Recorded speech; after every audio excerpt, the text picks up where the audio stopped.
अस्सलाम वालेकुम। Standard 10 subject maths. आज हम नया लेसन शुरू करने जा रहे हैं जिसका नाम है त्रिकोण। उर्दू में उसको हम कहेंगे मुसल्लस। Lesson number 6। तो ये लेसन हम 9वीं में पढ़ चुके हैं। मुसल्लस के बारे में मैंने आपको बताया था, उसकी शर्तें बताई थी। लेकिन 10वीं में टोटली 6 मार्क्स का हमारे एग्जाम में आता है और 6 मार्क्स के अंदर से 4 मार्क्स का जो होगा वो हमारा प्रमेय होगा। 4 मार्क्स का क्या होगा? मसला। क्या होगा? मसला, जिसको हम गुजराती में कहेंगे प्रमेय। और 2 मार्क्स का एक हमारा हिसाब होगा। तो टोटल हमारे पास कितने मार्क्स हो गए? 6। तो एग्जाम के अंदर 4 मार्क्स का प्रमेय है। और याद रहे कि मैं बार बार कहती हूँ कि प्रमेय हमको याद करके लिखना है, क्योंकि प्रमेय हमारा जो होगा वो 4 मार्क्स का होता है। तो ये 4 मार्क्स हमारे को आसानी से हासिल होते, लेकिन कब? कि जब हम याद करेंगे तब। तो टोटल हमारा 6 मार्क्स का है और 6 मार्क्स में से हमारे 4 मार्क्स का प्रमेय है। प्रमेय के अंदर हमारे को बहुत सारे ऑप्शन आ सकते हैं कि पाइथागोरस का है, समप्रमाता का प्रमेय है, ये सब आएंगे। लेकिन जो हिसाब है हमारा वो सिर्फ 2 मार्क्स का है, इसलिए हमको सभी हिसाब हल करने हैं। तो चलो शुरू करते हैं हम मुसल्लस यानी कि त्रिकोण। सबसे पहले हम देखेंगे, मैंने आप लोगों को 9वीं में भी सिखाया था कि मुसल्लस की किसमें बताई थी? मुसल्लस, मुशाबे मुसल्लस बताए थे, मुतमासिल मुसल्लस बताए थे। लेकिन हम देखेंगे आज 10वीं में कि सबसे पहले हम देखेंगे मुतमासिल तस्वीर। मैं आपको बता दूं कि दोनों में क्या है। तो मुतमासिल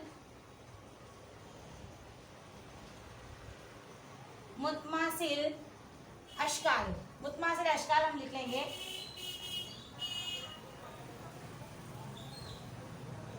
और दूसरी तरफ लिखेंगे हम मुतशाबे अशकाल,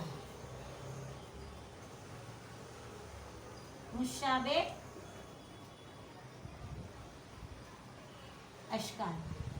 अब मुतमासिल को मैंने इससे पहले भी आपको बताया था कि मुतमासिल को गुजराती में हम क्या कहेंगे? एक रूप आकृति। क्या कहेंगे? एक रूप आकृति। और मुशाबे अशकाल को हम क्या कहेंगे? सम आपूर्ति। क्या कहेंगे? समरूप भी कह सकते हैं या समरूप लिख देंगे, समरूप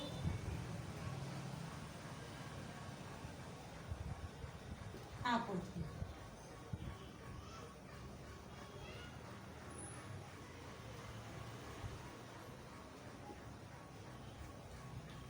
तो एक रूप आकृति यानी कि मुतमासिल अशकाल किसको कहते हैं? तो चलो सबसे पहले मैं इसकी तारीफ आपको लिखा देती हूँ कि जो 2 तस्वीरें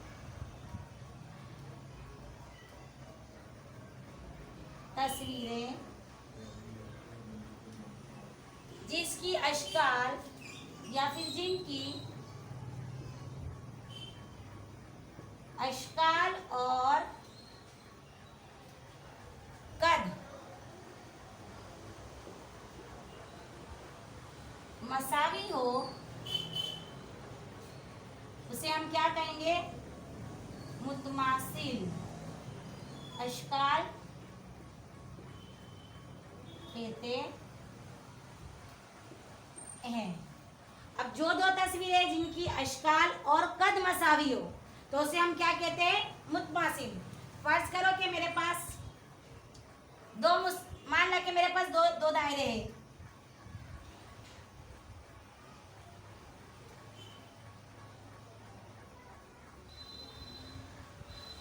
दो दायरे हैं।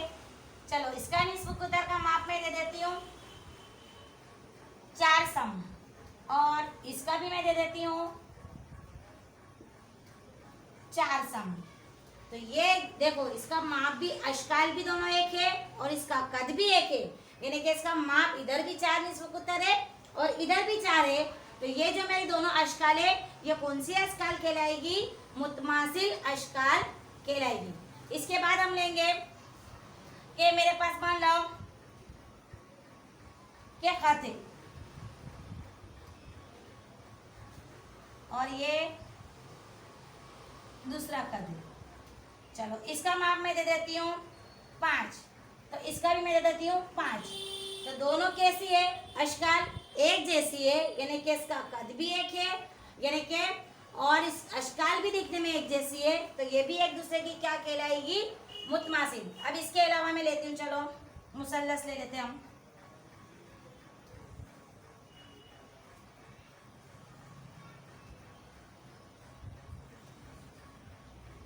चलो मेरे पास है मुसल्लस, ले लेती हूँ मैं ए बी सी, और यहाँ ले लेती हूँ पी क्यू आर।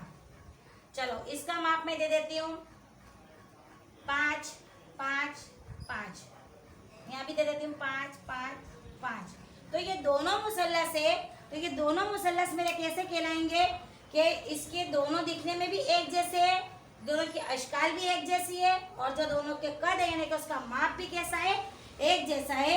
इसलिए ये क्या कौन से कहलाएंगे, मुतमासिल। कौन से कहलाएंगे, मुतमासिल, जिसको हम गुजराती में कहेंगे एक रूप। क्या कहेंगे, एक रूप। और एक रूप को हम किससे जाहिर करेंगे, ये मैंने इससे पहले भी आपको बताया था, ये इसका संकेत है, किसका, एक रूप की अलामत है। मुतमासिल की अलामत क्या है कि बराबर करके ऊपर मत लगा देने की, तो ये हमारी क्या कहलाएगी, मुतमासिल की निशानी। अब इसके बाद हम देखेंगे सम आकृति।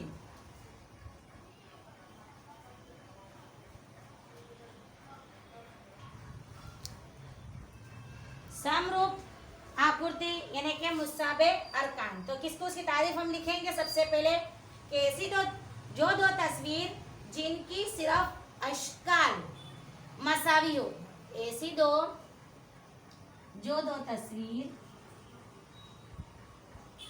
तस्वीरें जिनकी सिर्फ, देखो यहाँ पर जिनकी सिर्फ अशकाल मसावी हो और कद अलग अलग या मुख्तलिफ हो, तो उसे मुशाबे अशकाल कहते हैं। जो दो तस्वीरें जिनकी सिर्फ अशकाल, यहाँ पर मैंने क्या दिया था कि जिसकी अशकाल भी जैसे एक जैसी हो और जिसके माप यानी कि जिसका कद भी एक जैसा हो, तो वो मुतमासिल कहलाएगी। जबकि मुशाबे अरकान के अंदर क्या है कि जिसकी सिर्फ अशकाल मसावी हो लेकिन कद यानी कि नाप कैसा हो उसका अलग अलग हो, तो वो क्या कहलाएंगे, मुशाबे अशकाल। देखो यहाँ पर मैंने दो लिए, तो मैं यहाँ पर लेती हूँ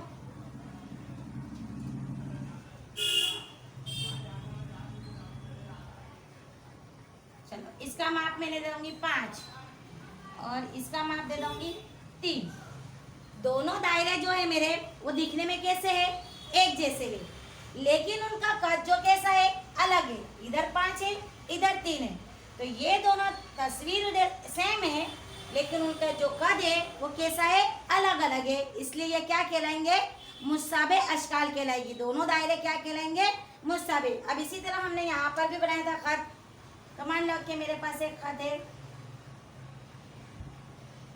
चलो इसका माप मैं दे देती हूँ 3 और इसका माप देखो देती हूँ मैं 2। दोनों दिखने में एक जैसी है लेकिन दोनों के माप कैसे है, अलग अलग है। इसलिए ये भी एक दूसरे की क्या कहलाएगी, मुशाबे अशकाल। इसके बाद मुसल्लस हम लेते हैं।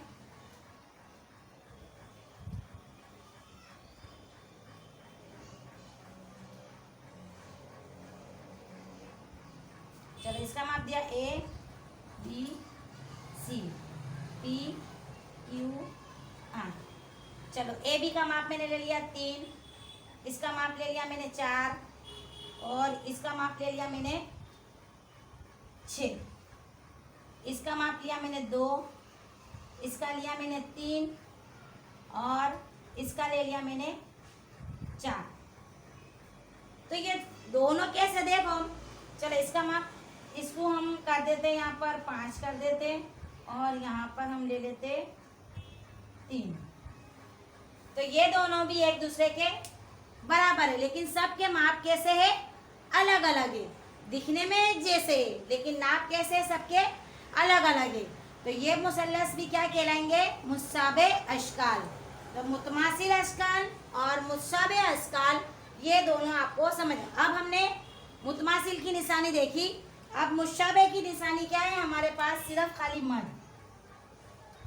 ये काय की निशानी है, मुतशाबे की निशानी है, तो हमको निशानी याद रखनी है।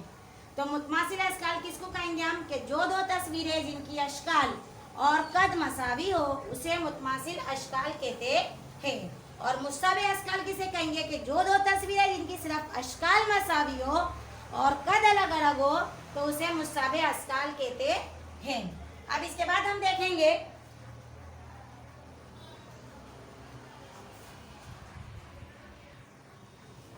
चलो अब हम देखेंगे त्रिकोणीय समरूपता। इससे पहले हमने देखा मुतमासिल और मुशाबे, अब देखेंगे मुशाबे मुसल्लस। तो मुशाबे मुसल्लस किसे कहते हैं, तो सबसे पहले हम उसकी तारीफ देखेंगे कि ऐसे दो मुसल्लस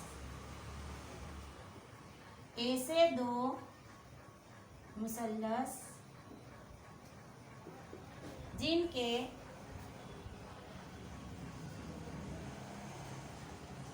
नजीरी जाविये मसावी हो और जिनकी नजीरी अजला की मुतनासिबत मसावी हो उसे मुशाबे मुसल्लस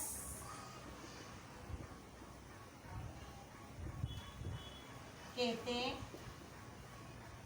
हैं। ऐसे दो मुसल्लस जिनके नजीरी जाविये मसावी हो और जिनके नजीरी अजला की मुतनासिबत मसावी हो, जिसको हम कहेंगे गुणवत्ता, गुजराती में बोलेंगे उर्दू में बोलेंगे मुतनासिबत मसावी हो, उसे मुशाबे मुसल्लस कहते हैं। तो अब हम देखेंगे कि मान लो कि मेरे पास दो मुसल्लस है। चलो मैं बताती हूँ आपको कि मेरे पास कितने मुसल्लस है, दो। चलो ये ए बी सी और दूसरा मुसल्लस है मेरे पास पी क्यू आर। अब सबसे पहले इसके नजीरी जाविये देखेंगे, तो ये नजीरी जाविये, तो एंगल ए के बराबर क्या होने चाहिए, एंगल पी। अगर यहाँ मेरे पास 50 है, 40 है, 30 है, चलो यहाँ पास 40 है, तो ये भी मेरा कितने का होने चाहिए, 40 का। उसके बाद मेरा बी बराबर क्या होने चाहिए, क्यू, तो ये मेरा 30 का है, तो ये भी मेरा कितने का होने चाहिए, 30 का होना चाहिए। तो जिसके और एंगल सी बराबर क्या होने चाहिए, एंगल आर। अगर जिनके नजीरी जाविये मसावी हो, यानी कि एंगल ए बराबर एंगल पी, तो हम देखेंगे, देखो चलो कि एंगल ए बराबर क्या होगा, एंगल पी होगा। एंगल बी बराबर क्या होगा, एंगल क्यू। और एंगल सी बराबर क्या होगा, एंगल आर। तो ऐसे दो मुसल्लस जिनके नजीरी जाविये मसावी हो और जिनकी नजीरी अजला, अब हम देखेंगे अजला। तो जैसा कि ए बी जो है हमारे पास, तो ए बी के बराबर क्या होना चाहिए, पी क्यू। तो अब चलो मैं इसका माप भी दे देती हूँ कि आपको माप में बताऊंगी कि कैसे होता है। चलो मैंने यहाँ ए बी ले लिया 6, यहाँ ले लूंगी मैं 5 और यहाँ पर ले लेंगे हम 4। चलो पी क्यू का माप में ले लूंगी 12, क्यू आर का माप ले लूंगी 10 और पी आर का माप ले लूंगी मैं 8। अब आपको समझ पड़ेगी कि किस तरह से, कि किसकी मुतनासिबत किसे कहते हैं, मैं आपको बताना चाहती हूँ। तो ए बी अपाउंड क्या लूंगी, ए बी के बराबर क्या है मेरे पास, पी क्यू है। तो देखो ए बी अपाउंड क्या लूंगी मैं, पी क्यू। अब देखो कि ए बी का माप मेरे पास कितना है, 6 है, और पी क्यू का माप कितना है मेरे पास, 12। उसके बाद BC के बराबर क्या है, QR है। तो देखो BC का माप मेरे पास कितना है 5 और QR का माप कितना है मेरे पास 10। उसके बाद AC के बराबर क्या है मेरे पास PR। तो AC के बराबर कितना है मेरे पास 4 और PR बराबर कितना है मेरे पास 8। तो ये हमारी हुई। अब इसकी मुतनासिबत में काटती हूँ कि कैसे काटूंगी। देखो तो 6 का 6, 6 दूनी 12, 1/2 आया मेरे पास। 5 का 5, 5 दूनी 10, 1/2। 4 का 4, 4 दूनी 8, 1/2। तो ऐसे दो मुसल्लस जिनके नज़ीरी ज़ाविये मसावी हो और जिनके नज़ीरी अज़ला की मुतनासिबत मसावी हो तो उसे क्या कहेंगे हम, मुशाबे मुसल्लस कहेंगे। तो आप लोगों को समझ पड़ी કે ત્રિકોણની સમરૂપતા કોને કહેવામાં આવે છે। तो જે બે त्रिकोणों अनुरूप कोणों, अनुरूप का मतलब होता है नजीरी को गुजराती में कहेंगे अनुरूप। तो एंगल ए बराबर एंगल पी, एंगल बी बराबर angle Q, angle C is equal to angle R. अगर ये माप भी अगर यकसा होते और अनुरूप बाजुओं यानी के नजीरी अजला, तो ए बी अपॉन मैंने क्या लिया पी क्यू लिया, बी सी अपॉन मैंने क्या लिया क्यू आर लिया और ए सी अपॉन मैंने क्या लिया पी आर। देखो मेरे सबका जवाब 1/2 1/2 1/2 आया, यानी कि मुतनासिबत उसकी कैसी हुई, यकसा हुई, मसावी हुई। इसलिए मैं क्या कहूंगी कि ए बी सी मुशाबे है पी क्यू आर के। तो मैं इसको यूं लिख सकती हूँ कि ए बी सी मुशाबे है, मुसल्लस ए बी सी मुशाबे है मुसल्लस पी क्यू आर। ये हमारे स्कूल इंसानी में हम इसको पढ़ेंगे किस तरह से कि मुसल्लस ए बी सी मुशाबे है मुसल्लस पी क्यू आर के। अब इसके बाद हम देखेंगे दूसरा,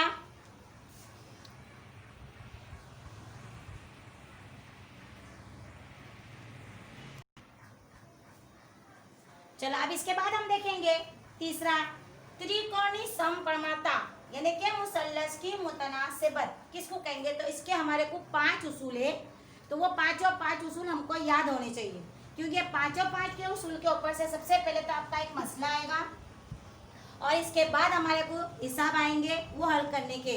तो सबसे पहले हमको इसके 5 उसूल याद करने पड़ेंगे। तो चलो सबसे पहले मैं मुसल्लस बनाती हूँ। देखो बहुत ईजी है।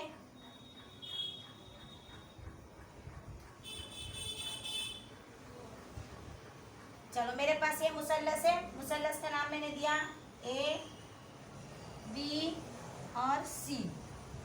अब इसके बाद मैंने एक मुतवाज़ी खुतूत लिया जिसका नाम मैं दूंगी, मैंने दे दिया पी और क्यू। अब इसके कितने उसूल है मेरे पास 5। तो सबसे पहले हम पहला उसूल लिखेंगे। देखो ध्यान से देखेंगे तो इजी है, बहुत इजी है। पहला उसूल हमारे पास क्या है कि हमको इधर का हिस्सा भी लेना है और इधर बाजू का भी हिस्सा लेना है। तो सबसे पहले मैं इधर का हिस्सा लूंगी। तो पहले हम क्या करेंगे कि जो मुसल्लस है हमारा, इसका पहले हम आधा लेंगे, आधे के साथ में ये पूरा लेंगे। ये एक हो गया। तो देखो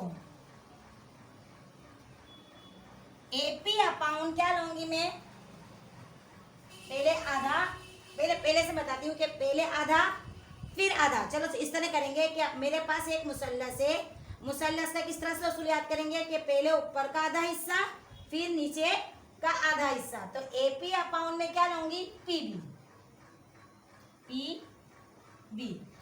AP अपॉन PB। चलो इधर का हुआ, अब इधर का देखेंगे बराबर करके AQ अपॉन किसको लूंगी मैं QC। बड़ी समझ के मुसल्लस के मैंने कितने कर रहे हैं आधा आधा, पहले इधर का आधा फिर साथ में ये आधा फिर इस बाजू का ये आधा और ये आधा। ये एक हमारा उसूल हुआ। अब उसके बाद दूसरा उसूल देखेंगे। तो दूसरा उसूल के अंदर हम क्या देखेंगे कि पहले हम आधा लेंगे फिर पूरा लेंगे। तो AP अपॉन में क्या लाऊंगी AB, आधा पूरा AB बराबर करके इधर का हिस्सा लेंगे। अब AQ अपॉन AC। बड़ी समझ आपको कि सबसे पहले मैंने मुसल्लस के इधर का आधा लिया, फिर आधा लिया, इधर का भी आधा और आधा। दूसरे उसूल में मैंने क्या किया कि पहले आधा लिया, आधे के साथ में पूरा लिया, ये एक भाग हो गया। फिर इधर से मैंने आधा लिया और उसके साथ में ये पूरा लिया। अब उसूल नंबर 3। तो उसूल नंबर 3, अभी हम ऊपर से आए तो अब हम कहाँ जाएंगे, नीचे से।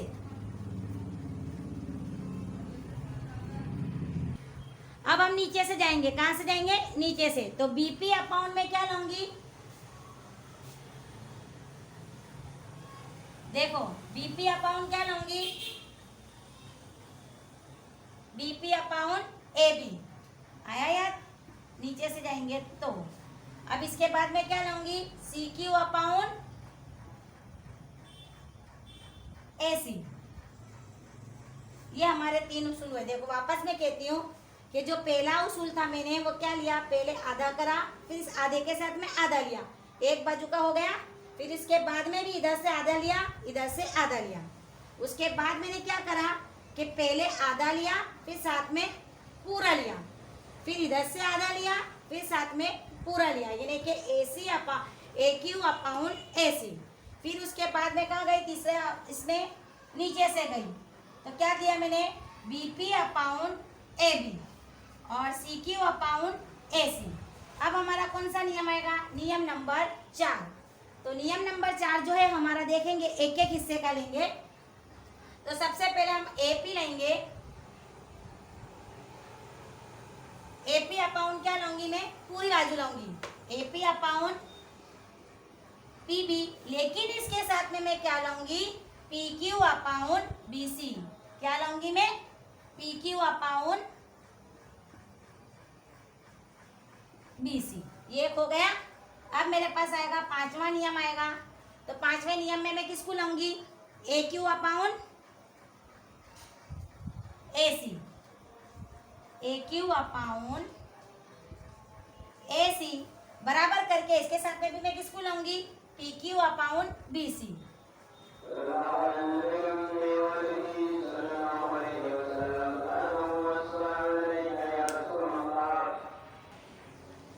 तो ये हमारे थे 5 उसूल जो मैंने आपको लिखा है, ये आपको याद करने हैं क्योंकि इसके ऊपर से हमारे हिसाब हल होंगे। देखो फर्स्ट जो होगा AP अपॉन PB, मैंने आधा आधा लिया। फिर उसके बाद दूसरा क्या है कि मैंने आधा लिया, फिर इसके साथ में एक पूरा लिया। फिर तीसरे उसूल में मैंने क्या किया था कि नीचे से ऊपर गई। चौथे उसूल के अंदर देखो चौथा और 5वां, लेकिन ये 3 जो हमारे उसूल है इसके तो हिसाब हमको आते ही है। तो आपके हिसाब जो होंगे वो किस तरह से होंगे कि हमारे पास 4 बाजू है, 4 अजला है, 4 अजला में से किसी 3 अजला के माप दिए होंगे हमारे को और एक अजला का माप हमको तलाश करना पड़ेगा। तो ये उसूल हमको याद होंगे तो हम फटाफट हिसाब को हल कर लेंगे। तो ये हमारी हुई मुसल्लस की मुसाबहत यानी कि मुतनासिबत यानी कि त्रिकोणीय समरूपता। अब इसके बाद हम मसला देखेंगे और मिसालों को हल करेंगे नेक्स्ट पीरियड में। लेकिन इससे पहले मैं आपको बोलती हूँ कि आपको सब उसूल और जो कुछ मैंने लिखाया है वो आपको नोट में लिखना है और उसको पढ़कर ध्यान से याद करना है।